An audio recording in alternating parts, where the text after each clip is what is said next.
ஸ்தோத்திரம். செயல்களின்படி நடக்க நாங்கள் கிருபை செய்யும்படியாக ஜெபிக்கிறோம் இயேசப்பா. கர்த்தாவே ஸ்தோத்திரம் ஸ்தோத்திரம் ஸ்தோத்திரம் ஸ்தோத்திரம். ஆண்டவரே இரட்டிப்பான நன்மை தருவேன் என்று சொன்ன தேவனே, இன்றைக்கே தருவேன் என்று சொன்ன தேவனே, கர்த்தாவே நீர் ஒவ்வொருவருக்கும் ஆண்டவரே இந்த ஆராதனைகளிலே இரட்டிப்பான ஆசீர்வாதத்தை நீ தந்தரும்படியாக ஜெபிக்கிறோம் இயேசப்பா. ஆண்டவரே எல்லா பாவங்களையும் மன்னிங்க ஆண்டவரே, ஒவ்வொரு குற்றங்களையும் நீர் மன்னிங்க இயேசப்பா. கர்த்தாவே உங்களுடைய மீறுதல்களை நீர் மன்னிக்கும்படியாக ஜெபிக்கிறோம் இயேசப்பா. ஆண்டவரே மட்டும் எங்களை பாதுகாத்து வழிநடத்தின தேவன், ஆண்டவரே நீர் இனிமேலும் எங்களை பாதுகாத்துக் கொள்ளும்படியாக ஜெபிக்கிறோம் இயேசப்பா. ஆண்டவரே ஸ்தோத்திரம் ஸ்தோத்திரம் ஸ்தோத்திரம் அப்பா. கர்த்தாவே இந்த ஆராதனை நீர் ஆசீர்வதிங்க இயேசப்பா.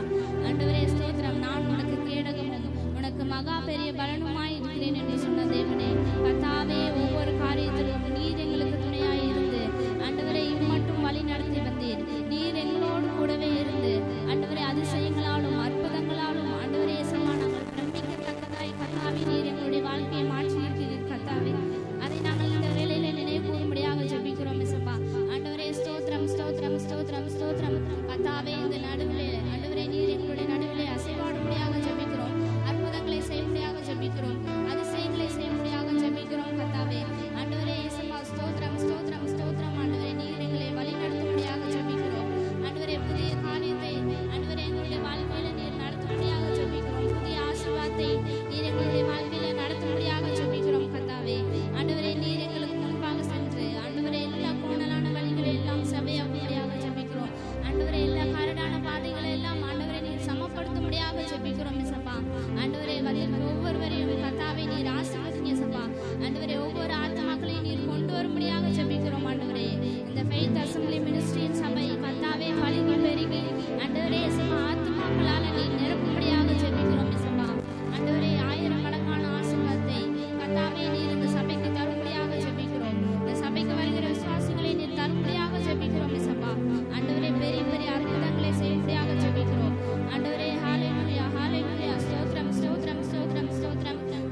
கர்த்தர் நல்லவர்.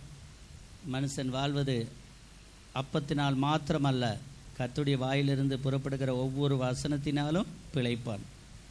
ஆண்டவர் பெரிய ஒரு சோதனை வந்தபோது கூட அந்த வசனத்தை சொல்லி தான், சோறு இல்லாத நேரத்தில் ஆண்டவர் சோறை பற்றியே சொல்கிறார். சோறே தேவையில்லை, எனக்கு வசனம் மட்டும் போதும் அப்படிங்கிறார். அதுபோல் கர்த்தருடைய வசனத்தை நாம் கேட்போம். கர்த்தர் நம்மை ஆசீர்வதிப்பார். இப்பொழுதும் தேவனுடைய வார்த்தையை டென்சிங் பால் அவர்கள் தேவனுடைய வார்த்தையை கொண்டு வருவார்கள். கரங்களை தட்டி நாம் வரவேற்போம். ஆமீன். ஹல்லேலூயா, ஹல்லேலூயா. கர்த்தர் நல்லவர். கர்த்தர் நாளில் கர்த்தர் எல்லாருக்கும் நம்முடைய பிள்ளைகளுக்காக கர்த்தரை ஸ்தோத்திரிக்கிறேன். நம்ம ஒரு வசனத்தை வாசிக்கலாம். மத்தேயு 16ஆம் அதிகாரம் 24ஆம் வசனம். எல்லாரும் கண்களை மூடி ஜெபம் பண்ணுவோம். கர்த்தாவே, நீர் கொடுத்த நல்ல நாளுக்கு நன்றி செலுத்துகிறோம். ஆண்டவரே, அந்த ஆசீர்வதித்த நாளில், இந்த பெந்தகோஸ்து நாளில் கர்த்தர் எங்களை ஆசீர்வதித்து இந்த வசனத்தின் மூலியமாக கர்த்தர் எங்களோட என்ன பேச சுத்தமாக இருக்கிறீரோ அதன்படி பேசி எங்களை வழிநடத்துவீராக. தொடர்ந்து கர்த்தர் ஆசீர்வதி கிருபையை இரக்கம் பாராட்டு வழிநடத்தி இயேசு மூலம் ஜெபிக்கிறோம் பிதாவே. ஆமேன், ஆமேன், ஆமேன். கர்த்தர் நல்லவர். ஹல்லேலூயா. இன்றைக்கு நம்முடைய பிரசங்கத்தினுடைய தலைப்பு, நம்மை நடத்துகிற தேவன் அவர் ஒருவரே. ஹல்லேலூயா. அவர் நம்மை நடத்துகிற தேவனாக இருக்கிறார். முதல் காரியமாக, யாரை நம்மை நடத்துகிறார்? whom he leads. அதான் அந்த வசனத்தில் நம்ம பார்க்கிறோம். அவரை பின்பற்றுகிறவர்களை கர்த்தர் நடத்த தேவன் வல்லவராக இருக்கிறார். அதான் வசனம் சொல்லுகிறது. இயேசு தம்முடைய சீசர்களை நோக்கி, ஒருவன் என்னை பின்பற்றி வர விரும்பினால் அவன் தன்னைத்தான் வெறுத்து தன் சிலுவை எடுத்துக்கொண்டு என்னை பின்பற்ற கடவன் என்று இயேசுவானவரே இந்த இடத்துல சொல்லுகிறார். நம்ம ஆண்டவர் பின்பற்ற விரும்பினா என்ன செய்யணும்? எல்லா காரியங்களையும் வெறுத்து, அது மீன்ஸ் நம்முடைய எல்லா பாவ பழக்க வழக்கங்கள் எல்லாவற்றையும் வெறுத்து விட்டு உதறி தள்ளிவிட்டு நம்ம ஆண்டவரோடு ஒப்புரவாகி ஒரு ஐக்கியமாக விரும்புவதை தான் கர்த்தர் இந்த இடத்துல கர்த்தர் நமக்கு விளக்க விரும்புகிறார். தன் சிலுவையை எடுத்துக்கொண்டு என்னை பின்பற்ற கடவன். தன்னுடைய எல்லா காரியத்தையும் விற்றுவிட்டு, தன் சிலுவை மீன்ஸ் நம்முடைய வசனத்தை எடுத்துக்கொண்டு, தம்முடைய வார்த்தையை எடுத்துக்கொண்டு, தம்முடைய ஒரே பேரான அந்த விசுவாசத்தை எடுத்துக்கொண்டு தம்மை பின்பற்ற கடவன் என்று தேவன் நமக்கு சொல்லுகிறார். ஹல்லேலூயா, ஹல்லேலூயா. வசனத்தை நேசிக்கிறவர்களை தேவன் ஆசீர்வதிப்பார். அப்படிதானே? அப்படிதானம்மா? வசனத்தை நேசிக்கிறவர்களை தேவன் ஆசீர்வதிக்கிறவராக இருக்கிறார். விசுவாசிக்கிறவர்களை கர்த்தர் ஆசீர்வதிப்பாரா மாட்டாரா? ஆசீர்வதிப்பார். அவர் மேல் நம்பிக்கையா இருக்கிறவர்கள், நம்பிக்கை நல்ல ஒரு விசுவாசமா நம்பிக்கையா இருக்க நம்புறாங்க ஆண்டவரை. படிக்கவே தெரியலனால இயேசுபாவை நம்புறாங்க இல்லையா? அவங்களெல்லாம் ஆண்டவர் கைவிட்டுட்டாரா? இல்லை தானே? எல்லாரையும் ஆண்டவர் ஏழைகளை திக்கற்றவர்களையும் பணக்காரர்களையும் கர்த்தர் போஷிக்க தேவன் வல்லவராக இருக்கிறார். ஹல்லேலூயா. யோவான் 10ஆம் அதிகாரம் 3ஆம் வசனம் 4ஆம் வசனம். John chapter 10 verse 3-4. அவருடைய ஆடுகளை தேவன் நடத்த விரும்புகிறார். ஹல்லேலூயா. அவருடைய ஆடுகள் மீன்ஸ் நம்ம தான் தேவனுடைய ஆடுகளாக இருக்கிறோம். நம்ம எல்லார் வீட்லேயும், நம்ம ஒரு சில வீட்டில எல்லாம் ஆடு வளர்க்குறாங்க. வெள்ளாடு வளர்க்குறாங்க. அப்புறம் என்ன வளர்க்குறாங்க? டைப்ஸ் ஆஃப் ஆடுகள், செம்மறி ஆடுகளை வளர்க்குறாங்க. வெள்ளாடு என்ன செய்யும்? சொன்ன பேச்சு கேட்கும் தானே? வெள்ளாடு சொன்ன பேச்சு கேட்குமா? கேட்காதுங்களா? கேட்கும். ஆனால் இந்த செம்மறி ஆடு நல்லா குண்டா பசுன்னு இருக்கும்ல, அந்த செம்மறி ஆடு சொன்ன பேச்சு கேட்குமா? கேட்காதா? கேட்கவே கேட்காது. செம்மறி ஆடுகள் சொன்ன பேச்சு கேட்காது. அதுதான் நான் கிறிஸ்டியன்ஸ் நம்ம பார்க்கிறோம். அவிசுவாசிகள் என்ன செய்வாங்க? சொன்ன பேச்சே கேட்க மாட்டாங்க, ஆண்டோடைய வசனத்தை கவனிக்க மாட்டாங்க. அவிசுவாசமா இருக்கும். நம்ம ஜாலியா இருக்கணும், சந்தோஷமா இருக்கணும், எந்த ஒரு தொல்லை இல்லாம இருக்கணும் அப்படின்னு சொல்லி நினைப்பாங்க. ஆனா விசுவாசிகள் என்ன செய்வாங்க? இருக்கும் பொழுது நம்ம ஆசீர்வாதமா நம்முடைய வாழ்க்கையில சந்தோஷமா இருக்கணும், எல்லார் கண்களுக்கு முன்பாக கர்த்தர் நம்மை மேன்மைப்படுத்தி வைக்கணும்னு சொல்லி கர்த்தரிடத்துல போராடி ஜெபித்து ஆசீர்வாதத்தை பெற்றுக்கொள்ள தேவன் நம்முடைய பிள்ளைகளுக்கு தான் ஆசீர்வாதத்தை கொடுத்திருக்கிறார். ஹல்லேலூயா. வெள்ளாடுகள் நம்ம தான் என்ன செய்வாங்க? வெள்ளாடுகள் எல்லாரும் white shirt, white pant, white sari அந்த மாதிரி கட்டுறோம். எதுக்காக கட்டுறோம்? நல்லா அழகா இருக்கு அப்படிங்கிறதுக்காக கட்டுறோமா? இல்லை, தேவனுடைய நாமத்தை மகிமைப்படுத்துவதற்காக. அவருடைய பரிசுத்தம், அவருடைய நாமம் என்னது? அவர் நாமம் அதிசயமானவர், ஆலோசனை கர்த்தர், வல்லமையுள்ள தேவன், நித்திய பிதா, சமாதான பிரபு என்று நிறைய நாமம் இருக்கிறது. அவருடைய நாமத்தில் நம்ம ஒரு சில நாமங்கள் பார்த்தோம்னா அவர் ரொம்ப என்ன செய்வார்? பரிசுத்தம் உள்ள தெய்வம். ஹல்லேலூயா. அந்த பரிசுத்தத்தை குறிக்கிறது தான் அந்த ஒயிட். அப்படிதானே? ஒயிட் என்னது? ரொம்ப மிகவும் பரிசுத்தமான காரியம். அதுதான் நம்ம எல்லாரும் ஒயிட் ட்ரெஸ் போடுறோம். ஒயிட் போடுங்க, திருவனுக்கு ஒயிட் போடுங்க அப்படின்னு சொல்லி சொல்கிறோம். பிளாக் போடலாம், பிளாக் போடலாமா? கிரீன் போடலாமா? ப்ளூ போடலாமா? எந்த கலர் வேணாலும் போடலாம். ஆண்டவர் கலரையும் நமக்காக கொடுத்து வச்சிருக்கிறார். ஏசாயா 55ஆம் அதிகாரம் verse 4 4ஆம் வசனம். ஃபர்ஸ்ட் பாயிண்ட் நம்ம பார்த்தோம், அவரை பின்பற்றுபவர்களை தேவன் நடத்துகிறார். ரெண்டாவது பாயிண்ட் என்ன பார்த்தோம்? அவருடைய ஆடுகளை தேவன் நடத்துகிறார், அவருடைய பிள்ளைகளை தேவன் நடத்தி கொண்டு வருகிறார். மூணாவது பாயிண்டாக ஜனங்கள், ஒரு குரூப் ஆஃப் பீப்புள்ஸ், எல்லாரையும் கர்த்தர் நடத்த தேவன் வல்லவராக இருக்கிறார். தேவன் ஒரு சிலருக்கு மட்டும் நடத்திட்டு இன்னொரு சிலர் அப்படியே கைவிட்டு விடுவார் அப்படின்னு சொல்லி இந்த இடத்துல அர்த்தம் அல்ல. ஆண்டவர் தம்முடைய ஜனங்களை எல்லாரையும் கர்த்தர் வழி நடத்துவார், நம்முடைய தாங்குவார், தம்மை தப்புவிப்பார். He is the one who rule all over the world. Hallelujah. அகில உலகத்தையும் ஆள்கிற ஒரே தெய்வம் நம்முடைய கர்த்தராகிய இயேசு கிறிஸ்து மாத்திரமே. அப்படிதானே? கர்த்தர் நல்லவராக இருந்து நம்ம இம்மட்டுமாய் கொரோனா வந்தாலும் சரி, மற்ற எந்த நோய்கள், பெரிய பெரிய நோய்கள் வந்தாலும் சரி, சிக்கன் குனியாவாக இருந்தாலும் சரி, எந்த நோயாக இருந்தாலும் சரி, கர்த்தர் நம்ம இம்மட்டுமாய் காத்து நம்ம இம்மட்டுமாய் தாங்கி வழி நடத்துகிறார். ஹல்லேலூயா. ஆண்டவர் எல்லாரையும் நடத்துவதற்கு ஒரு பெரிய காரியமே கிடையாது. ஒரு சிம்பிள் மேட்டர். அழகா ஒரு தம்முடைய தேவதூதர்களை கொண்டு டக்கு டக்கு டக்குன்னு உங்களுக்கு இது வேணும், அடுத்து அவனுக்கு கொடுக்கணும், அது அடுத்த ஆசீர்வாதம் அவங்களுக்கு கொடுக்கணும், அடுத்த மாதம் இந்த டேட்டில் 1ஆம் தேதி அவங்களுக்கு கரெக்டான சேலரி அவங்களுக்கு போய் சேரணும் அப்படின்னு சொல்லி அடுத்தடுத்தான ஆசீர்வாதங்கள் ஆண்டவர் நமக்காக வச்சிருக்கிறார். நம்ம அதை என்ன செய்யணும்? பற்றி பிடித்து கொள்ள வேண்டும். God is the father of all in the sense that he created all and his love, providential care and existed in this world. Hallelujah. ஆண்டவர் நம்மளுடைய கேர் கொடுக்கிறார். ஒவ்வொருத்தருக்கும் தனித்தனியா ஆண்டவர் தாங்குகிறார். ஹல்லேலூயா. அதுதான் ப்ரொவிடென்ஷியல் கேர். எந்த காரியமா இருந்தாலும் சரி, நம்ம உயர்விலும் சரி தாழ்விலும் சரி, ஆண்டவர் தான் நம்மை பாதுகாக்கிறார். ஹல்லேலூயா. இரண்டாவது காரியமாக அவர் நம்மை எப்படி நடத்துகிறார்? how he leads. வாசிப்போம். யோவான் 10ஆம் அதிகாரம் 3ஆம் வசனம் 4ஆம் வசனம். ஆமேன். அவருடைய சத்தத்தின் மூலம் நம்மை நடத்துகிறார். தேவன் நம்மை நடத்துகிறார். Sound, voice of God, voice of sound. Hallelujah. ஆண்டவருடைய சத்தத்தை நம்ம என்ன செய்யணும்? கேட்டு நடக்கிற பிள்ளைகளாக இருக்க வேண்டும். இந்த வசனம் எதை குறிக்கிறது என்றால், இந்த வசனம் ஒரு உவமையாக தேவன் பிள்ளைகளிடத்துல, ஜனங்களிடத்துல பேசுகிறார். வாசலை காக்கிறவன் அவனுக்கு திறக்கிறான், ஆடுகளும் அவன் சத்தத்திற்கு செவி கொடுக்கிறது. அவன் தன்னுடைய ஆடுகளை பேர் சொல்லி கூப்பிட்டு அவைகளை வெளியே நடத்தி கொண்டு போகிறான். ஆடு மேய்க்கிறவங்க தான் அந்த ஓனர் இருக்காங்க இல்லையா, ஓனர் தான், ஓனரோட பேச்சு தான் ஆடு கேட்கும். அப்படி தானே? ஓனர் இல்லாத ரோட்டில் போகிறவங்கள, ஹே இங்கிட்டு வா, அங்கே போய் உட்காரு, போய் சாப்பிடு, தீனி சாப்பிடு, போய் தண்ணி குடி அப்படின்னு சொன்னால் அந்த ஆடு தண்ணி குடிக்குமா? சாப்பிடுமா? ரோட்டில் போகிறவங்க சொன்னால் கேட்குமா? ஆடு, அந்த பட்டிக்குள்ளார இருக்கிற ஆடு கேட்கவே கேட்காது. அதான் அந்த வசனம் சொல்லுகிறது. 4ஆம் வசனம். அவன் தன்னுடைய ஆடுகளை வெளியே விட்ட பின்பு அவைகளுக்கு முன்பாக நடந்து போகிறான். ஆடுகள் அவன் சத்தத்தை அறிந்திருக்கிறபடியால் அவனுக்கு பின் செல்லுகிறது. ஹல்லேலூயா. ஆடு மேய்க்க செல்கிற காரியத்துக்கு இந்த இடத்துல நம்ம சொல்கிறாங்க. எல்லாத்தையும் பட்டியலை ஓப்பன் பண்ணி விட்டுட்டு அந்த ஆடு மேய்க்கிறவர் என்ன செய்யறாரு? மெய்ப்பன் முன்னாடி போறாரு. முன்னாடி போகும்போது பின்னாடி பேக்கில் வா எல்லான்னு சொல்லும் போது என்ன செய்யுது? அந்த ஆடுகள் எல்லாருமே பின்னாடியே, அந்த மெய்ப்பன் முன்னாடி போனாலும் ஆடுகள் என்ன செய்யுது? அவருடைய சவுண்டு கேட்குது. ஏன்னா பழக்கப்பட்ட சவுண்டா இருக்கு. ஃபர்ஸ்ட்ல இருந்து, அது பிறந்ததுலேருந்து கடைசி வரைக்கும், எண்டு வரைக்கும் யார் பாதுகாவலனாக இருக்கிறாங்க? மெய்ப்பன் தான் ஒரு ஆடுகளுக்கு பாதுகாவலனாக இருக்கிறார். அதே போல மெய்ப்பன் முன்னாடி செல்லும் பொழுது ஆடுகள் என்ன செய்யணும்? பின்னாடி தானாவே ஆட்டோமேட்டிக்கலி என்ன செய்யணும்? ஆடுகள் பேக்கில் எங்கே காமிக்கிறாரோ அந்த இடத்துல என்ன செய்யும்? பில்லு மேய்ஞ்சு சாப்பிட்டுட்டு அவர் ரிட்டர்ன் வரும்பொழுது அந்த ஆடு என்ன செஞ்சிடும்? பேக்லேயே பின்னாடியே அந்த பட்டிக்குள்ளே போய் சேர்ந்துடும். இந்த காரியத்தை தேவன் ஓமையாக ஜனங்களிடத்தில் சொன்ன பொழுது 6ஆம் வசனம், இந்த ஓமையை இயேசு அவர்களுடனே சொன்னார். அவர்களோ அவர் சொன்னவைகளின் கருத்தை அறியவில்லை. ஆண்டவர் நிறைய இடத்துல ஆண்டவர் எக்ஸாம்பிள்ஸை யூஸ் பண்ணியிருக்காரு. ஆனால் நம்ம பிள்ளைங்களுக்கு என்ன செய்யல? ஒன்றும் விலங்கல், அண்டர்ஸ்டாண்டே ஆக மாட்டேங்குது. அதுதான் அந்த இடத்துல சொல்கிறாரு. இயேசு மறுபடியும் அவர்களை நோக்கி மறுபடியும் சொல்கிறாரு, உங்களுக்கு விலங்கலைன்னா சரி, மறுபடியும் உங்களுக்காக நான் சொல்லுகிறேன், ஈஸியாக சொல்கிறேன் அப்படின்னு சொல்லி ஆண்டவர் ஒரு காரியத்தை சொல்கிறார் பாருங்க. நானே ஆடுகளுக்கு வாசல் என்று மெய்யாகவே மெய்யாகவே உங்களுக்கு சொல்லுகிறேன். ஹல்லேலூயா. ஆண்டவர் தான் ஆடுகளுக்கு வாசலாக இருக்கிறார். நம்ம கேட்டு தான், ஆண்டவர் தான், ஹீ இஸ் த கேட். அப்படி தானே? நம்ம கேட் ஓப்பன் பண்ணால் தான் நம்ம என்ன செய்ய முடியும்? ஒரு ரூம்குள்ளே போக முடியும், ஒரு பில்டிங்குள்ளே போக முடியும். கேட் க்ளோஸாக இருந்தால் என்ன செய்ய முடியாது? நம்ம உள்ள பில்டிங்குள்ளே என்ட்ராக முடியாது, வெளியும் போக முடியாது, உள்ளேயும் வர முடியாது. அப்படி தானே? அதுதான் நார்மலான காரியம். அதே தான் அந்த இயேசப்பா நமக்கு புரியும்படியாக சிம்பிளான லாங்குவேஜில் சொல்கிறாரு. நானே ஆடுகளுக்கு வாசலாக இருக்கிறேன் என்று மெய்யாகவே மெய்யாகவே உங்களுக்கு சொல்லுகிறேன். அவர் மூலியமாக தான் நம்ம வெளியவும் போக முடியும், உள்ளேயும் வர முடியும். அதை தான் குறிக்கிறது. ஆண்டவர் நினைச்சாதான் நம்ம இந்த உலகத்தில் பிறக்க முடியும். ஆண்டவர் நினைச்சாதான் இந்த உலகத்திலிருந்து நம்ம எடுத்துக்கொள்ளவும் நம்ம மரிக்கவும் முடியும். ஹல்லேலூயா. ஆண்டவர் நினைக்கவில்லை என்றால் நம்ம திடீர்னு என்ன செய்ய மாட்டோம்? மரிக்க மாட்டோம், சாக மாட்டோம். ஹார்ட் அட்டாக் சாகிறது, தேவையில்லாமல் ஆக்சிடென்ட் ஆகி சாகிறது அப்படின்னு சொல்லிட்டு தேவையில்லாத மரணங்கள் ஆண்டவர் நினைக்காத வரவே வராது. ஆண்டவர் தம்முடைய பிள்ளைகளுக்கு பரிபூரண ஆசீர்வாதத்தை கொடுத்து கடைசி வரைக்கும் எந்த ஒரு தீங்கு அணுகாதபடிக்கு நம்ம அழகாக ஆண்டவர் வழி நடத்தி செல்வார். ஹல்லேலூயா. ஆமேன். இது ஒரு இன்ட்ராக்டிவ் மெசேஜ். எல்லாரும் என் கூட சேர்ந்து நீங்கள் கூட நான் என்னென்ன காரியங்கள் குறித்து உங்களுக்காக பேச விரும்புகிறேன்னு அதில் நீங்கள் ரிட்டன் பேக் என் கூட பேசுனீங்கன்னா தான் இந்த மெசேஜ் ஈஸியாக இருக்கும், புரியும், எல்லாரும் அண்டர்ஸ்டாண்ட் பண்ண முடியும். 2 தீமோத்தேயு 1ஆம் அதிகாரம் 13ஆம் வசனம். நீ கிறிஸ்து இயேசுவை பற்றும் விசுவாசத்தோடும் அன்போடும் என்னிடத்தில் கேட்டு இருக்கிற ஆரோக்கியமான வசனங்களின் சட்டத்தை கை கொண்டிரு. ஹல்லேலூயா. நம்ம என்ன செய்யணும்? அவருடைய சத்தத்தை சத்தத்தை கை கொள்ளணும், அவருடைய சட்டத்தையும் கை கொள்ளணும். அப்படி தான் இந்த இடத்துல நம்ம அண்டர்ஸ்டாண்ட் பண்ணணும். ஃபர்ஸ்ட் நம்ம என்ன குறித்து அவருடைய சத்தத்தை நம்ம யோவான் புஸ்தகத்தின் மூலியமாக அந்த ஆடுகளின் சத்தத்தை குறித்து நம்ம பார்த்தோம். இரண்டாவது காரியம் என்ன பார்த்தோம்? இந்த தீமோத்தேயுல என்ன சொல்றாரு ஆண்டவர் நமக்காக?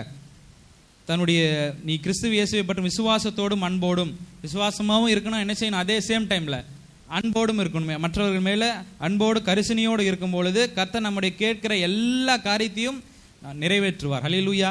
அதான் சொல்றேன், என்னிடத்தில் கேட்டிருக்கிற ஆரோக்கியமான வசனங்களின் சட்டத்தை கை கொண்டிரு.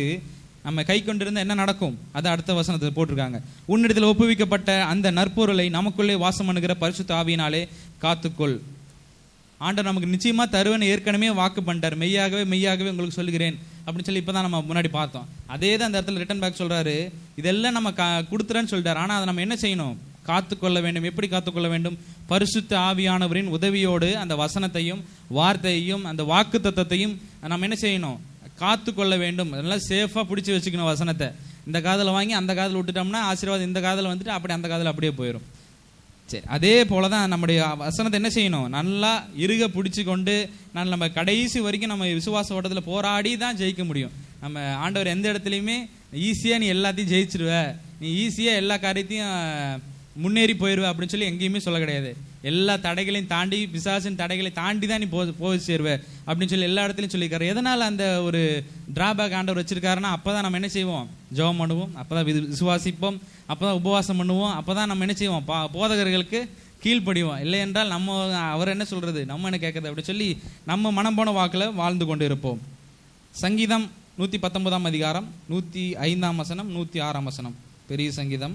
அவருடைய வார்த்தை தான் அந்த இடத்துல நமக்கு உயிராக இருக்கிறது. உம்முடைய வசனம் என் கால்களுக்கு தீபமும் என் பாதைக்கு வெளிச்சமா இருக்கிறது. அவருடைய வார்த்தை தான் நமக்கு வெளிச்சத்தை கொடுக்குது. He is the light of the world. Hallelujah. ஆண்டவர் மட்டும் இல்லைன்னா நம்ம இந்த உலகத்தை நினைச்சே கிடையாது, லைட்டே கிடையாது, எந்த ஆசீர்வாதமும் கிடையாது. உங்களுடைய வசனம் தான் என்னுடைய கால்களுக்கு தீபம், என்னுடைய பாதைக்கு வெளிச்சம். நம்ம முன்னாடி நைட்ல முன்னாடி நம்ம ரோட்ல போகணும், என்ன செய்யும்? நமக்கு முன்னாடி என்ன தேவை? லைட் இருந்தால் தான் நம்ம ஒரு இருட்டான ரோட்ல வந்து நம்ம டிராவல் பண்ணி இங்கிருந்து அடுத்த ஊருக்கு போக முடியும். லைட் இல்லைன்னா நம்ம நைட்ல டிராவல் பண்ண முடியுமா? பைக்ல பண்ணவே முடியாது. நல்லா சொல்லுங்க, லைட் இல்லைன்னா டிராவல் பண்ண முடியுமா? முடியாதா? முடியவே முடியாது. அதே போலதான் வசனம் சொல்லுகிறது. அந்த வசனம் இல்லைன்னா, ஆண்டவருடைய வார்த்தை இல்லைன்னா நம்ம என்ன செய்ய முடியாது? வெளிச்சத்தின் பாதையில நடக்க முடியாது. நம்ம ஒரு தீபமான ஒளி விளக்குகிற நம்ம லைட், ஒரு ரேஸ், அதிகமான வெளிச்சத்தை கொடுக்கிற விளக்காக நம்ம என்ன செய்ய முடியாது? வாழ முடியாது என்று வசனம் சொல்லுகிறது. அவருடைய வசனத்தை நம்ம கை கொள்ள வேண்டும். அடுத்த வசனம், உம்முடைய நீதி நியாயங்களையும் காத்து நடப்பேன் என்று ஆணையிட்டேன், அதை நிறைவேற்றுவேன். நம்ம ஃபர்ஸ்ட் எல்லாம் சொல்லிடுறோம், விசுவாசமா இருக்காண்டவரே, நியாயமா நடந்து கொள்வேன், அன்பா இருப்பேன், நேரப்படை வழியில சபைக்கு வருவேன், சொன்ன பேச்செல்லாம் கேட்பேன், ஆண்டவருடைய வசனத்திற்கு கீழ்ப்படிவேன், காணிக்கையில் தசம்பாகங்கள் உண்மையா இருப்பேன் சொல்லி ஃபர்ஸ்ட் எல்லாம் நம்ம அறிக்கையிட்டு படன்னு ஆண்டவர்கிட்ட வர்ஷிப்ல எல்லாம் அறிக்கையிட்டு ஜெபம் பண்ணி முடிச்சிடறோம். அதை நம்ம ஜெபம் பண்ணி முடிச்சுட்டு கொஞ்ச நேரத்தில் என்ன செஞ்சிடறோம்? எல்லாம் ஃபர்கட் பண்ணி மறந்துட்டு அழகை வீசி வீட்டுக்கு போயிடுறோம். அதுக்கப்புறம் நம்ம என்ன செய்யலாம்? நெக்ஸ்ட் வீக் தான் சண்டே வரும்பொழுது தான் அடடா போனவர் நம்ம என்ன ஜெபம் பண்ணோம், ஐயோ இந்த வசனத்தில் நம்ம கை கொள்ளி அப்படின்னு சொல்லி நம்ம மறுபடியும் ஆராதனைக்கு உள்ள என்ட்ராகும் பொழுது தான் நம்ம ஞாபகமே வரும். அப்படி இல்லாதபடிக்கு நம்ம என்ன செய்யணும்? கடைசி வரைக்கும் அவருடைய நீதியும் நியாயங்களையும் காத்து நடந்து அதை நிறைவேற்ற வேண்டும். ஹல்லேலூயா, ஹல்லேலூயா. ஆண்டவருடைய வசனங்களையும் வார்த்தையும் நாம் நிறைவேற்றுவதற்கு தான் ஆண்டவர் நம்மை படைச்சிருக்கிறாரு. எதனால படைச்சிருக்கிற ஆண்டவர்? எல்லாருக்கும் நீ நல்லா இருக்கிறது போல எல்லாருக்கும் போயிட்டு நீ ஆசீர்வாதத்தை, ஆண்டவருடைய அன்பையும் சொன்னாதான் அந்த பிள்ளைகளும் ஆசீர்வாதமா இருப்பாங்க. என்ன செய்வாங்க? அவங்களும் ஆசீர்வாதம் பெற்று நரகத்திற்கு போகாதபடிக்கு பரலோகத்திற்கு வருவதற்கு உதவியாக இருக்கும். ரோமர் 8 அதிகாரம் 14 வசனம், அவருடைய பரிசுத்த ஆவியினால் நம்மை தேவன் நடத்துகிறார். இந்த இடத்துல தான் நம்ம பார்க்கிறோம், நம்ம holy spirit will lead us in the beautiful way. Hallelujah. பிதா, குமாரன், பரிசுத்த ஆவியானவர் 3 பேர் சேர்ந்து ஒரு ட்ரினிடேரியன் காடா இருந்து நம்மை தேவன் நடத்துவார், நமக்கு வழிகாட்டுவார், பாதை காட்டுவார். அதான் அந்த இடத்துல நம்ம வாசிக்கிறோம், எவர்கள் தேவனுடைய ஆவியினால் நடத்தப்படுகிறார்களோ அவர்கள் தேவனுடைய புத்திரராய் இருக்கிறார்கள். ஆண்டவர் நம்மை நடத்தினாதான் நம்ம ஆண்டவருடைய பிள்ளைகளாக இருப்போம். ஹல்லேலூயா. ஆண்டவர் நம்மை நடத்தாதபடிக்கு நம்ம ஒரு வாழ்க்கையில போயிட்டு நம்ம ஒரு வட்டத்தை போட்டு அதுக்குள்ளாரையே நம்ம நடந்துகிட்டே இருந்தோம்னா ஆண்டவருடைய புத்திரர்கள் நாம் அல்ல. ஆண்டவர் என்ன செய்கிறாரோ, சொல்றாரோ, வசனத்தை என்ன பேசுறாரோ, என்ன ஆண்டவர் உங்களோடு கூட போதிக்கிறாரோ அதை நீங்க கேட்டு அதன் பின்பற்றி வந்தாதான் நம்ம என்ன எப்படி இருப்போம்? ஆண்டவருடைய புத்திரராய் இருப்போம் என்று வசனம் சொல்லுகிறது. அதான் அந்த வசனம் எல்லாரும் சேர்ந்து வாசிப்போம். எவர்கள் தேவனுடைய ஆவியினாலே நடத்தப்படுகிறார்களோ அவர்கள் தேவனுடைய புத்திரராய் இருக்கிறார்கள். எல்லாருக்கும் நம்ம என்ன செய்யணும்? புத்திரராக இருக்கணும். எல்லாருமே ஆண்டவருடைய புத்திரராக இருக்கணும். நம்ம ஒரு காரியத்தை போட்டுட்டு நமக்கு தான் ஆண்டவர் வந்து ஹெல்ப் பண்ணணும் அப்படின்னு சொல்லக்கூடாது. ஆண்டவரே வந்து நமக்கு ஹெல்ப் பண்ணும் விதமாக நம்முடைய ஜெபம் அப்படியாக இருக்க வேண்டும். ஹல்லேலூயா, ஹல்லேலூயா. நம்மை நடத்துகிற தேவன் நம்மோடு இருக்கும் பொழுது நம்ம என்ன செய்ய தேவையில்லை, பயப்பட தேவையில்லை, கலங்க தேவையில்லை. எது ஒரு பயம், ஒரு ஃபியர் கிடையாது ஆண்டவர் நம்மோடு கூட இருக்கும் பொழுது. ஒரு எக்ஸாம்பிள் நம்ம பார்க்கும் பொழுது பைபிளில் யோசேப்பினுடைய வரலாறு நாம் பார்க்கும் பொழுது, யோசேப்பு ஃபஸ்ட்டு அவர் குழியில் தள்ளிட்டாங்க. எல்லாரும் குழியில் தள்ளினாலும் ஆண்டவர் மேல் வைத்த நம்பிக்கை விடாதபடிக்கு ஆண்டவர் நிச்சயமாக என்னை நடத்துவார் அப்படின்னு சொல்லி யோசேப்பு ஒரு விசுவாசத்தை தேவன் மேல் வைத்திருந்தார். ஹல்லேலூயா, ஹல்லேலூயா. யோசேப்பு விசுவாசமாக இருந்தபடினால் எப்படியும் நிச்சயமாக இந்த குழியில் விழுந்தாலும் சரி, நாங்கள் இப்போ செத்தாலும் சரி, உயிரோடு இருந்தாலும் சரி, நிச்சயமாக தேவன் ஏதோ ஒரு வழியில் ஏதோ ஒரு வே கொடுத்து ஏதோ ஒரு பாதை கொடுத்து என்னை வழி நடத்துவார்னு சொல்லி விசுவாசமாக இருந்தார் யோசேப்பு. அதே போலவே கர்த்தர் எகிப்தியனை கூட்டி வந்து ஒரு அடிமையாக வச்சு அங்கிருந்து அடிமைகளாக இருந்தாலும் அங்கே ஜெயிலில் இருந்தாலும் ஜெயிலில் ஒரு அதிகாரியாக கர்த்தர் யோசேப்பை மாற்றி கொஞ்ச நாள்லேயே அந்த ஊருக்கே, அந்த ஒரு சிட்டிக்கே, ஒரு கண்ட்ரிக்கே ஒரு பெரிய அதிகாரியாக தேவன் யோசேப்பை மாற்றினார். அதுக்கு அடித்தளமாக ஏதோ ஒரு ஃபண்டமெண்டலாக இருந்துச்சு அப்படின்னு நம்ம ரிசர்ச் பண்ணி பார்க்கும் பொழுது அவருடைய நடத்துதலுக்கு யோசேப்பு வந்து என்ன செய்யறாரு, ஒப்பு கொடுக்கிறார். ஹல்லேலூயா. யோசேப்பு தன்னை தானே விட்டு கொடுத்து ஆண்டவர் எப்படியும் ஜெயிலில் போட்டாலும் சரி, குழியில் போட்டாலும் சரி, என்னை வந்து சிறைச்சாலையில் போட்டாலும் சரி, எப்படினாலும் ஆண்டவர் நிச்சயமா என்னை நடத்துவார், நிச்சயமா இந்த இடத்துல இருந்து என்னை போய் உயர்ந்த அடைக்கலத்தில் வைப்பாரு அப்படின்னு சொல்லி ஒரு நம்பிக்கை யோசேப்பு வந்து ஏசப்பா மேலே வச்சிருந்ததுனால ஆண்டவர் நிச்சயமா கடைசி வரைக்கும் அவன் யோசேப்பை வந்து ஆண்டவர் கைவிடாதபடிக்கு தன்னுடைய யாரெல்லாம் குழியில் தள்ளினாங்களோ, தன்னுடைய சகோதரர்கள் பிரதர்ஸ் எல்லாம் குழியில் சேர்ந்து தள்ளினாங்க. ஆனால் கொஞ்ச நாள் கழிச்சு யோசேப்பு ஒரு பெரிய ராஜாவா மந்திரியா மாறும் பொழுது எல்லாரும் மந்திரி காலில் தன்னுடைய 11 பிரதர்ஸை வந்து காலில் விழுந்து ஆசீர்வாதத்தையும் தானியத்தையும் பெற்றுக்கொண்டு போகிறார்கள். ஹல்லேலூயா. யாரெல்லாம் சேர்ந்து நம்ம வெறுக்கிறாங்களோ, யாரெல்லாம் நம்ம சேர்ந்து அதட்டுறாங்களோ, திட்டுறாங்களோ, நம்ம நேசிக்காதபடிக்கு வெறுக்கிறாங்களோ, ஆண்டவர் கொஞ்ச நாளில் நம்மளை ஆண்டவர் உயர்த்தி வைக்கும் பொழுது அவர்கள் எல்லாம் நம்ம காலில் வந்து விழுந்து நம்ம வீட்டில் தான் எல்லா நாளும் சாப்பிட போகிறாங்க. ஹல்லேலூயா. விசுவாசமாக இருக்கீங்களா? விசுவாசிக்கிறீங்களா? கர்த்தர் நல்லவர். நிச்சயமாக இந்த காரியத்தை நீங்கள் ரேமாவான வார்த்தை பிடித்து கொண்டு நடந்தால் நமக்கு கர்த்தர் நிச்சயமாக ஆசீர்வாதத்தை தேவன் வரிசிக்க பண்ணுவார். தேர்ட் மெயின் பாயிண்டாக பார்க்கும் பொழுது எங்கு நடத்துகிறாரு. ஃபர்ஸ்ட் நம்ம காரியத்தை பார்த்தோம், யாரை நடத்துகிறார் அப்படின்னு பார்த்தோம். செகண்ட் பாயிண்டாக எப்படி நடத்துகிறாரு அப்படின்னு பார்த்தோம். தேர்ட் பாயிண்டாக எந்த இடத்துல நடத்துகிறாரு, எங்கே, how he leads, where he leads, when he leads. இப்போ இந்த இடத்துல நான் பார்க்கும் பொழுது எங்கு நடத்துகிறார், வேர் ஹி லீட்ஸ். சங்கீதம் 107:7 சொல்லுகிறது, தாபரிக்கும் ஊருக்கு. ஹல்லேலூயா. தேவன் தாபரிக்கும் ஊர் என்னதுப்பா? தவனமுள்ள ஆத்துமாவை கர்த்தர் திருப்தியாக்கி பசியுள்ள ஆத்துமாவை நன்மையினால் நிரப்புகிறார். ஹல்லேலூயா. தாபரிக்கும் ஊருக்கு. நாம் தாபரிக்கும் ஊருக்கு மீன்ஸ் நம்ம என்ன செய்ய, நம்ம அடுத்து என்ன செல்ல, எந்த ஊருக்கு செல்ல விரும்புகிறோமோ, அடுத்து என்ன காரியத்தை நோக்கி நம்ம, என்ன ஜாபாக இருக்கலாம், ஒர்க்காக இருக்கலாம், நம்ம வீடாக இருக்கலாம், வண்டியாக இருக்கலாம், அடுத்து நமக்கு விவசாயத்தில் ஏதோ ஒரு அக்ரிகல்ச்சரில் அடுத்து முன்னேற்றத்துக்கு ப்ரொமோஷன், அடுத்து முன்னேற்றத்துக்கு நேராக போக வேண்டிய காரியமாக இருக்கலாம். அதெல்லாம் அதுதான் நம்ம தாபரிக்கும் காரியங்கள். ஹல்லேலூயா.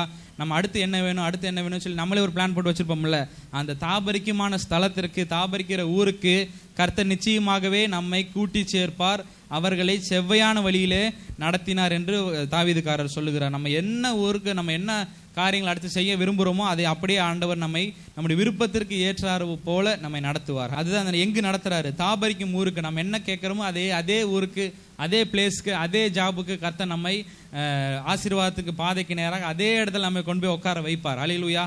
இந்த வருஷம் முடிவதற்குள்ளாக நல்லா எல்லாரும் இந்த தாபரிக்கிற ஊருக்கு நான் செல்ல ஆண்டவரே, தாபரிக்கும் காரியங்கள், நான் தாபரிக்கும் தேசம், நான் தாபரிக்கும் வேலை, அதே நான் என்ன விரும்புனோ அதே தான் ஆண்டவர் எனக்கு கிடைக்கணும்னு சொல்லி ஜெபம் பண்ணி பாருங்க. கர்த்தர் நிச்சயமா இந்த வருடம் முடிவதற்குள்ளாக, இந்த 2024 வருடம் முடிவதற்குள்ளாக கர்த்தர் நம்மை அதே ஸ்தலத்தில் கொண்டு போய் உட்கார வைப்பார். சாட்சியாக கர்த்தர் நம்மை நிறுத்துவார். He lead them by a straight way to the city where they could settled. நம்ம எங்கே செட்டில் ஆக விரும்புகிறோமோ அதே இடத்துல தேவன் நம்மை செட்டில் பண்ணுவார். He gives a direct route and clear the dangerous and difficult obstacles. எல்லா காரியத்தையும் அப்டக்கிள்ஸ் இருந்தாலும் சரி, டேஞ்சரஸான பாதைகளாக இருந்தாலும் சரி, அது எல்லாத்தையும் கர்த்தர் முறித்தெறிந்து நமக்கு ஒரு டைரக்டான வழியை கர்த்தர் நமக்கு கொடுத்து நம்மை வழி நடத்துவார். சங்கீதம் 23:2 அமர்ந்த தண்ணீர்கள் அன்னைக்கு தம்மை கொண்டு போய் விடுகிறார். அந்த வசனம் சொல்கிறது, water is a blessing for all of us. தண்ணீர் இல்லைன்னா நம்ம இன்னைக்கு என்ன செய்ய முடியாது, உயிர் வாழ முடியாது, சாப்பிட முடியாது, கை கழுவ முடியாது, பாத்ரூம் போக முடியாது, குடிக்க முடியாது, குளிக்க முடியாது. இது ஒரு கம்பெனியா இருந்தாலும் சரி, நம்ம ஒரு ஒர்க் செய்யறதா இருந்தாலும் சரி, ஃபார்மிங்கா இருந்தாலும் சரி, அக்ரிகல்ச்சர் ஒர்க்கர்ஸா இருந்தாலும் சரி, எதுவுமே ஒண்ணுமே பண்ண முடியாது தண்ணியில. அப்படிதானே? ட்ரெஸ் இருந்தாலும் ட்ரெஸ் ஓகே, அப்புறம் வேற என்ன ஓகே, ஷெல்டர், வீடு இருக்கு, காடு இருக்கு, ஓகே. ஆனா சாப்பிடுவதற்கு என்ன தேவை? தண்ணி இருந்தாதான் செடி வளரும், செடி வளர்ந்தாதான் நமக்கு காய்கறிகள் கிடைக்கும், மாங்காய், தேங்காய் அப்படின்னு சொல்லிட்டு நம்ம எல்லா வெஜிடபிள்ஸும் கிடைக்கும், ஃப்ரூட்ஸ் எல்லாம் கிடைக்கும். அதை வச்சுதான் நம்ம சாப்பிட முடியும். தண்ணி இல்லைன்னா எதுன்னு செய்யாது, செடிகள் வளராது. அப்படிதானே? அதே போலதான் ஆண்டவர் நம்மை தேடுகிறவர்களுக்கு அவர் புல்லுள்ள இடங்களில் மேய்த்து அமர்ந்த தண்ணீர்கள் அண்டை என்னை கொண்டு போய் விடுகிறார். எங்க நடத்துறாரு? அமர்ந்த தண்ணீர்கள் அண்டைக்கு தான் நம்மை நடத்துறாரு. தண்ணீர் இல்லாத இடத்துல நம்ம கொண்டு போய் ஆண்டவர் உட்கார வைக்க மாட்டார். நம்ம இருக்கிற இடத்துல தண்ணீர் ஆண்டவர் வர வைப்பார். ஹல்லேலூயா, ஹல்லேலூயா. நம்ம இருக்கிற இடத்துல ஓன் பிளேஸ்ல போட நம்ம இடத்துலயே ஆண்டவர் நமக்கு தண்ணீரை நல்ல ஒரு 3 இன்ச்சு 4 இன்ச்சு 10 இன்ச்சு சொல்லிட்டு நம்மளுடைய என்ன சைஸ்ல போட விரும்புறோமோ அதே சைஸ்ல நமக்கு ஆண்டவர் நல்ல தண்ணீரை தருவார். அடுத்த காரியமாக, முத்துக்குள் உள்ள வாசல் வழியாய் பிரவேசிக்க தேவன் நமக்கு உதவி செய்வார். எப்படி நடத்துவாரு? இடுக்கமான வாசல் வழியாய் நம்ம நுழைந்து என்ன செய்யணும்? ஆண்டோடைய ஆசீர்வாதத்தை பெற்றுக்கொள்ளணும்னு சொல்லி ஏற்கனவே வாசிச்சிருக்கோம். ஆனா அந்த இடுக்கமான வாசல்களை போயிட்டு அதுக்கப்புறம் எப்படி இருக்கும்? ஆண்டவர் ஃபுல் அண்ட் ஃபுல் தங்கமயமான ஒரு கேட்டாக, தங்கமயமான ஊராக, தங்கமயமான ஸ்ட்ரீட்டாக, வீதியாக, ரோடாக அப்படின்னு சொல்லிட்டு நம்ம ஆண்டவர் ஃபுல் அண்ட் ஃபுல் பரலோகத்துல பயங்கரமா வச்சிருக்க போறார். ஹல்லேலூயா. நித்தியமாக தேவன் நம்மை வாழ வைக்கிற தேவன் வல்லவராக இருக்கிறார். ஹல்லேலூயா. Blessed are those who wash their roles, that they may have the right to the tree of life and may go through the gates into the city. வெளிப்படுத்தல் 22ஆம் அதிகாரம் 14ஆம் வசனம், கடைசி காரியம். ஆமென். ஹல்லேலூயா, ஹல்லேலூயா. நீர் எப்படி நடத்தணும், எங்க நடத்தினாரு, எந்த இடத்துல நடத்தினாரு, எப்படி நடத்துவாரு, இதெல்லாம் நம்ம படிச்சு முடிச்சு இதெல்லாம் நம்ம கை கொண்டு விட்டு கடைசி வழியே நம்ம இதெல்லாம் கை கொண்டால் என்ன நடக்கும் அப்படின்னு சொல்லி தான் இந்த வசனம் சொல்கிறது. ஜீவ விருட்சத்தின் மேல் அதிகாரம் உள்ளாவதற்கும் வாசல் வழியாய் நகரத்துக்குள் பிரவேசிப்பதற்கும் அவருடைய கற்பனைகளின்படி செய்கிறவர்கள் பாக்கியவான்கள். ஹல்லேலூயா. இந்த எல்லா கற்பனைகளையும், இந்த எல்லா சட்டத்தையும், ஆண்டோடைய சத்தத்தையும் இதெல்லாம் கை கொண்டுட்டு நடந்தோம்னா ஆண்டவர் நம்முடைய கற்பனைகள் எல்லாம் கேட்டு நடந்தோம்னா என்ன செய்வாரு? நமக்கு பாக்கியம் பெற்றவர்களாக, நமக்கு ஆசீர்வாதம் கொடுத்து நடத்துகிற பிள்ளைகளாக நம்மை தேவன் வழி நடத்துவார். ஹல்லேலூயா. 12ஆம் வசனம், இதோ சீக்கிரமாய் வருகிறேன், அவனுடைய கிரியைகளின்படி அவனுக்கு நான் அளிக்கும் பலன் என்னோடு கூட வருகிறது. நான் அல்பாவும் ஒமேகாவும் ஆதியும் அந்தமும் முந்தினவரும் பிந்தினவருமாய் இருக்கிறேன் என்று கர்த்தர் சொல்லுகிறார். ஹல்லேலூயா, ஹல்லேலூயா. நம்ம எப்படி நடத்தினாலும் சரி, ஆண்டவர் எந்த பாதையில நடத்தினாலும் சரி, எந்த இடத்துல நடத்தினாலும் சரி, ஆண்டவர் நமக்கு கூடவே இருந்து எல்லா வேலையிலும் அவர் நம்மை லீட் பண்ணுவார். ஹல்லேலூயா. யோசிப்பு வாழ்க்கையில பார்க்கும்பொழுது நம்ம எல்லா காரியத்திலையும் துன்பமான இருந்தாலும் சரி, இன்பமான வேலையிலையும் கர்த்தர் அவனை நடத்தினார். அது நடத்தினதுனால, அவருடைய கீழ்ப்படிந்ததுனால கர்த்தர் அவனை உயர்ந்த அடைக்கலத்தில் வைத்தது போல ஆண்டவருக்கு நாமும் கீழ்ப்படிந்து நடந்தால் நம்மை கர்த்தர் அழகா வழி நடத்துவார். ஹல்லேலூயா. அவர் நம்மை வழி நடத்துகிற தேவனாக இருந்து இம்மட்டுமாய் நம்மை நடத்துவார். இனிமேலும் தாங்குவார். இனிமேலும் கர்த்தர் நம்மை தப்பிப்பார். நாம் கண்களை மூடி ஜெபம் பண்ணுவோம். பரிசுத்தமான தகப்பனை நீ கொடுத்த ஆசீர்வாதத்தை நாளிலே கிருபை செய்வீராக. அப்பா ஸ்தோத்திரம், கிருபை பெரிய இறக்கம் பெரியது, அப்படி இறக்கத்துக்கு முடிவே இல்லை. நீ மனதிற்கு முடியவில்லை. எங்கள் அன்பின் தெய்வமாக இருக்கிறீர் ஆண்டவரே. ஸ்தோத்திரம் அப்பா, ஸ்தோத்திரம். எங்களோடு கூட இருந்து நல்லவராக இருந்து வல்லவராக இருந்து ஆண்டவரே இப்படி கற்பனைகளை கை கொண்ட பிள்ளைகளுக்கு ஆண்டவரே ஸ்தோத்திரம். நீ பாக்கியம் கொடுக்கிற பிள்ளைகளாக, ஆசீர்வாதம் கொடுக்கிற மகனாக மகளாக ஒவ்வொருவரையும் அதை பெற்றுக்கொண்டு அதை ஆண்டவரே ஸ்தோத்திரம் நாங்கள் கைப்பிட்டு ஆண்டவரே நாங்கள் நல்லா கைப்பிடிச்சு நடந்து ஆண்டவரே ஸ்தோத்திரம் அதை நாங்கள் விட்டு விடாதபடிக்கு, வசனத்தை ஒருபோதும் விலகி போகாதபடிக்கு கர்த்தனை நடத்துவீராக. அப்பா வழி நடத்தின ஆண்டவரே, நீர் எங்களோடு கூட இருந்து ஒவ்வொரு காரியத்தையும் கர்த்தனைகளுக்கு செம்மையானதாக நீ மாற்றி தரும்படியாக நாங்கள் ஜெபிக்கிறோம். நீர் கூட இருப்பீராக. அப்பா ஸ்தோத்திரம் ஆண்டவரே. சோதரம் சோதரம் சோதரம் சோதரம் சோதரம் ஒவ்வொருவரையும் கரங்களை ஒப்புக் கொடுக்கிறோம். ஆண்டவரே, நீர் ஆண்டவரே பிறந்த நாள் முதலா இந்த நாள் வரை நீர் எங்களை வழி நடத்தின தெய்வம் ஆண்டவரே, இனிமேல் நீர் எங்களை வழி நடத்தி செல்ல போறது கிருபைகளுக்காக நன்றி செலுத்துகிறோம். ஆண்டவரே, நீர் எங்கள் மேய்ப்பராக இருந்து ஆண்டவரே இம்மட்டுமா நீர் எங்களை தாழ்ச்சி அடைய செய்யாதபடிக்கு ஆண்டவரே இம்மட்டுமாய் நீர் எங்களை உயர்ந்த அடைக்கலத்தில் வைத்த தெய்வமே உமக்கு நாங்கள் நன்றி செலுத்துகிறோம். கர்த்தாவே ஆண்டவரே, நீர் எங்களை புல்லுள்ள இடங்களில் மேய்த்து அமர்ந்த தண்ணீர்களை கொண்டு போய் சேர்ப்பீர் என்று நாங்கள் விசுவாசிக்கிறோம். அதன்படியாகவே அமர்ந்த தண்ணீர் அன்னைக்கு நீ கொண்டு போய் சேர்க்கும்படியாக ஜெபிக்கிறோம். ஒவ்வொருவருடைய கரங்களை ஒப்புக் கொடுக்கிறோம். நீர் ஆளுகை செய்து வழிநடத்தும். வந்திருக்கிற பிள்ளைகளை எல்லாரையும் கர்த்தர் ஆசீர்வதியும் பாதுகாத்துக் கொள்ளும். ஜெபிக்கிறோம் பிதாவே. ஆமென், ஆமென்.